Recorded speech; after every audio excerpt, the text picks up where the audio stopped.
আসসালামু আলাইকুম প্রিয় ভিউয়ার্স, আপনারা যে যেখান থেকে এই ভিডিওটা দেখতেছেন, দেশ এবং বিদেশের যে প্রান্ত থেকে news Bangla TV, news Bangla page TV এবং ইউটিউব চ্যানেলের পক্ষ থেকে আপনাদেরকে অসংখ্য ধন্যবাদ জানাচ্ছি।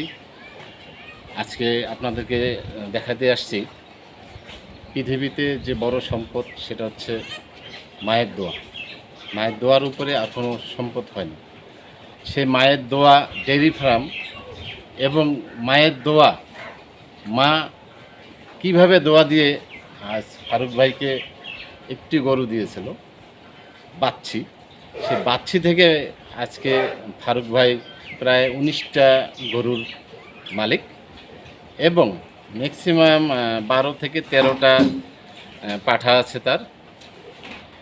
আমি আপনাদের পরিচয় করে দিচ্ছি সেই ফারুক ভাইয়ের সঙ্গে। ফারুক ভাই, আপনি কেমন আছেন? আছি আলহামদুলিল্লাহ, ভালো আছি। ভালো আছেন তো? জি আছি।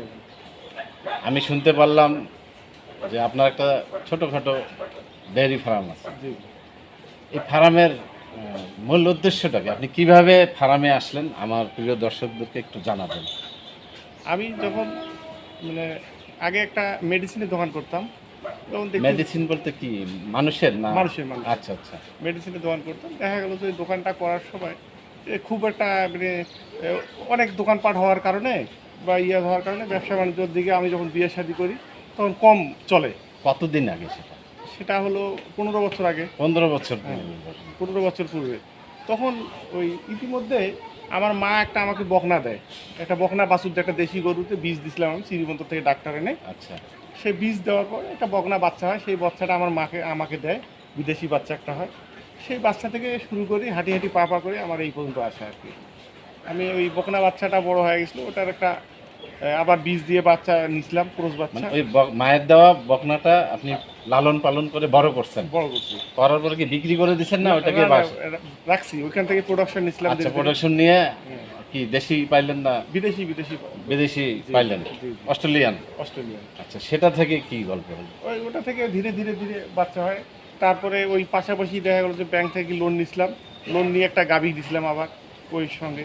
ওই গাভীটা বিক্রি করছিলাম হলো 17,000 টাকা দিয়ে নিছিলাম। পরের বছরের এক বছর পালিয়ে ডবল টাকায় বিক্রি করছিলাম, 1,40,000। আবার ফির ওই টাকাটা দিয়ে একটা বিক্রি করে আবার দুইটা কিনছি। এইভাবে ধীরে ধীরে এই পর্যায়ে আসি।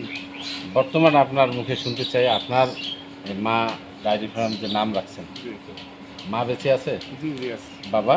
না, বাবা নেই। বাবা নেই। সে মায়ের দেয়া গরুতে আজকে আপনি একটা ডায়েরি ফার্ম করছেন। জি জি, মায়ের। মায়ের দোয়া নামও রাখছেন, জি, জি, আমি আমি- সাইনবোর্ডে দেখলাম। জি, এখন আপনার কোন গরু আছে? 19টা, ছোট বড় মিলে 19টা আছে। 19টা। জি। আর ছাগল কতগুলো আছে? ছাগল 12টা আছে। আর কি পোষেন পাশাপাশি? আমি হাঁস আছে আমার, আর হাঁস আছে, কবিতর আছে। কবুতর কতগুলো আছে? হাঁস কতগুলো আছে? হাঁস আবার তো প্রাথমিক পর্যায়ে শুরু করছি, করব সামনের দিকে। হাঁস এখন থেকে কিছু পাচ্ছেন? হ্যাঁ হ্যাঁ, পাচ্ছি, ইনশাল্লাহ পাচ্ছি। কতগুলো হাঁস আছে? আমার 50টা হাঁস আছে। আর প্রতিদিন আমি 40+ ডিম পাই। আচ্ছা আচ্ছা। এই কবিতর আছে, কবিতর পাচ্ছি, বাড়িতে খাইতে, এই আর কি।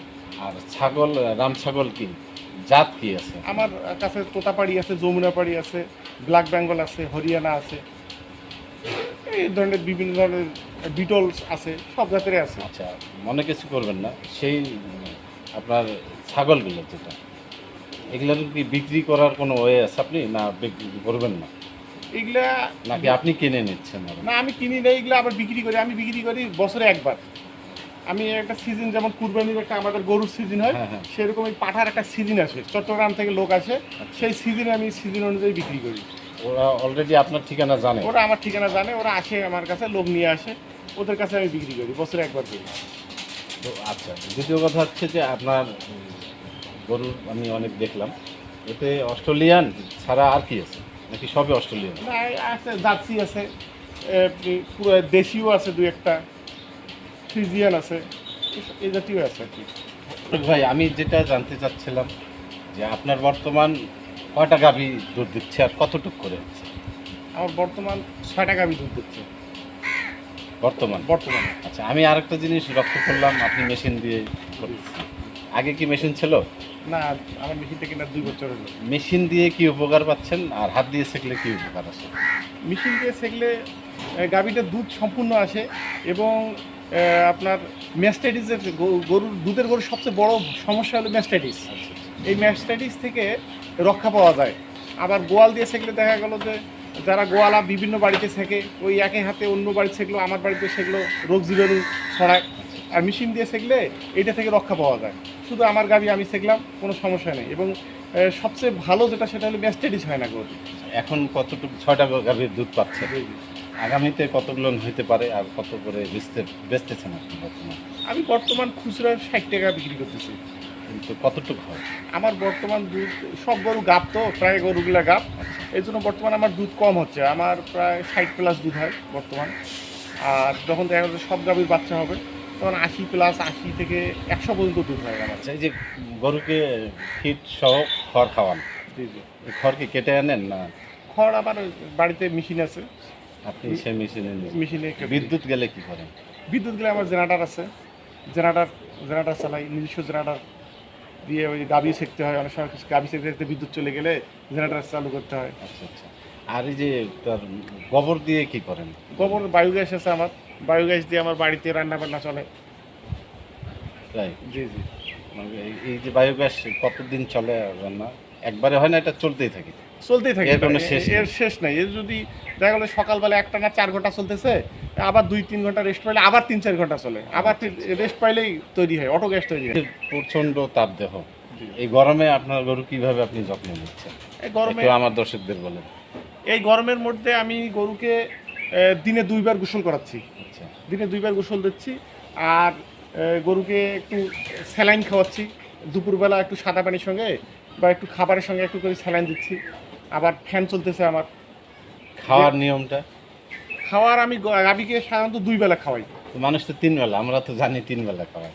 3 বেলা আসলে গরুকে আমরা যতগুলো প্রশিক্ষণ দিচ্ছি গরু পুষার ব্যাপারে, প্রাণী সম্পদ অধিদপ্তরে সবাই, বড় বড় ডাক্তাররা সবাই বলে 2 বেলা খাওয়াইতে। গরুকে জাবর কাটার জন্য সময় দিতে হয়। আচ্ছা আচ্ছা আসলে গরু জাবর না কাটলে শুধু খাবেই খাবে, গরুর তো 4টে পেট, আচ্ছা 4টে বেলা। গরু তো খাবেই। এই জন্য জাবর কাটার সময় দিতে হয়। এই জন্য সকালবেলা আমি একবার দিই আর সন্ধ্যাবেলা একবার দেবো। আপনি কোথাও প্রশিক্ষণ নিয়েছেন? না, আমি গরু গরু পালন করতেছি এবং এইভাবে এইভাবে। প্র্যাকটিক্যালে হ্যাঁ, আসতেছে, আর হ্যাঁ, শিখতেছেন। আর মাঝে মাঝে প্রাণী সম্পদ অধিদপ্তরে যাই, ডাকে, গেলে ওখানে কিছু 1 দিনের 2 দিনের প্রশিক্ষণ নেই। আচ্ছা, মানে সরকারিভাবে কোনো সুযোগ সুবিধা? না, সরকারিভাবে সেইভাবে পাই নাই, তবে করোনাকালীন প্রণোদনা পেয়েছিলাম 20,000 টাকা এই। প্রধানমন্ত্রী কর্তৃক। আচ্ছা আচ্ছা। আর ট্রিটমেন্টগুলো সরকারিভাবে পান? না, ট্রিটমেন্ট আসলে আমি করতে করতে কিছুটা অভিজ্ঞতা, নিজে প্রাথমিক চিকিৎসাটা আমি নিজেই করি। আচ্ছা আচ্ছা। আর খুব জটিল সমস্যার মধ্যে পড়লে ভেটেরিনারি সার্জনের শরণাপন্ন হই। দেয়া দোয়া এবং এই যে বকনাটা, এখানে এই পর্যন্ত এসে কত টাকা দাঁড়িয়েছে আপনার এই ফার্মে ধারণা? আমার এখন বর্তমান আমার গরু প্রায় 30 লক্ষ টাকার মতো গরু আছে আর কি। ছোট বড় সব মিলে 30 লক্ষ টাকার গরু হবে। আর আর ছাগল হবে 10-12 লক্ষ টাকা। ম্যাক্সিমাম 40 আর 12 প্রায় 50 জি জি 50 লক্ষ টাকার মতন হবে। জি জি আজকে মায়ের দেয়া দোয়া যে আপনার শরীরে আছে, জি। মায়ের দোয়াটা আপনার লাগছে, আমার সুপ্রিয় দর্শকদের বলেন যে একটু মা কি জিনিস, আপনার মায়ের অনুভূতিটা একটু, মায়ের কথা বলেন যে আজকে মা আপনাকে কোথায় নিয়ে আসছে। সুপ্রিয় দর্শক, আমার মা আমাকে, আমি একটা দেশি গরুতে বীজ দিছিলাম শ্রীবন্দর থেকে ডাক্তার শওকতকে এনে। উনি খুব ভালো একটা ডাক্তার ছিল সেই সময়। ওনাকে বীজ দেওয়ার পর আমার একটা বাচ্চা হয়, বকনা বাচ্চা, এটা বিদেশি বাচ্চা হয়। এই বাচ্চাটা থেকে তখন আমার মা আমার হাতে ওইটা তুলে দেয়, দিয়ে বলে যে এইটা গরু থেকে একদিন তুই খামারের মালিক হবি। আলহামদুলিল্লাহ। ইনশাল্লাহ, আল্লাহর রহমতে আমি এখন আমার একটা মোটামুটি ভালো পর্যায়ে একটা খামার আছে, দাঁড় হয়েছে।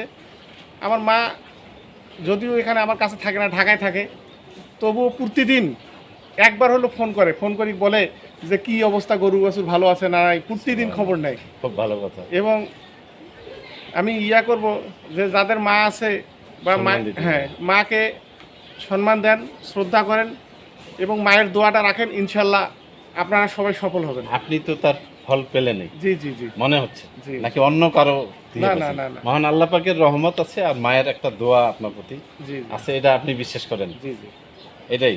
জি সুপ্রিয় দর্শক, আপনারা শুনলেন ফারুক ভাইয়ের গল্প, যে শূন্য হাতেই, এটা জি, টাকা শূন্য- বলা যাবে না, না না না, এটা একদম শূন্য হাতে। একটা মা একটা বকনা বাছুর ছেলেকে আদর করে দিয়েছিল, সেই আদরের ফল আজকে প্রায় অর্ধ কোটি টাকা ভাইয়ের একটি ফার্ম করেছে, ডেইরি ফার্ম। নাম রেখেছে মা ডেইরি ফার্ম, মায়ের দোয়া। মায়ের দোয়া ডেইরি ফার্ম। আসলে মায়ের চেয়ে আর পৃথিবীতে বড় কোনো সম্পদ নেই। আপনারা সকলেই যাদের মা আছে সম্মান করতে শিখুন, বাবা মাকে শ্রদ্ধা করুন, মায়ের ভালোবাসা নেন, বাবার ভালোবাসা নেন। আর যাদের নাই, আমরা দোয়া করি সে মা পরকালে জান্নাতবাসী হোক, জান্নাতুল ফেরদৌস নসিব হোক বাবা মায়ের, আমরা এই প্রত্যাশা রাখি। দর্শক, ভিডিওটি ভালো লাগলে লাইক, কমেন্ট, শেয়ার করে পাশে থাকবেন। এবং আপনার কাছে জানতে চাই, এখন আপনার কোনো বাছুর হবে কি না? না, আমার গরু গাব আছে কোনো হ্যাঁ, বাছুর? আমার সবগুলো গরু বর্তমান গাব, একটা গরু বাদে সব গরু গাব। কতদিন পর পর বাচ্চা হইতে পারে একটু আমার জানাবেন? অক্টোবরের পর থেকে বাচ্চা শুরু হবে। অক্টোবরের পর থেকে? অক্টোবর থেকে বাচ্চা শুরু হয়ে যাবে ইনশাল্লাহ। এখনো বাচ্চা আছে কিছু। অক্টোবরের পর তাহলে কয়টা হবে? আমার প্রায় 6টা গরু বাচ্চা দিবে। অক্টোবর, নভেম্বর, ডিসেম্বরের মধ্যে 3 মাসের মধ্যে 6টা গরু বাচ্চা দিবে। প্রিয় দর্শক, আজকে 19টা গরুর একটু প্রতিবেদন করলাম ছোটোখাটো। আমি অক্টোবর নভেম্বরে এসে আবার একটি করব যে ভাইয়ের কয়টা গরু হলো। আপনারা সকলে দোয়া করবেন যেন তার গরু এবং তিনি, তার ফ্যামিলি সকলে ভালো থাকে, সুস্বাস্থ্য থাকে। পরিশেষে আপনাদের সুস্বাস্থ্য কামনা করে আজকের মতন এখানে বিদায় নিচ্ছি। আসসালামু আলাইকুম।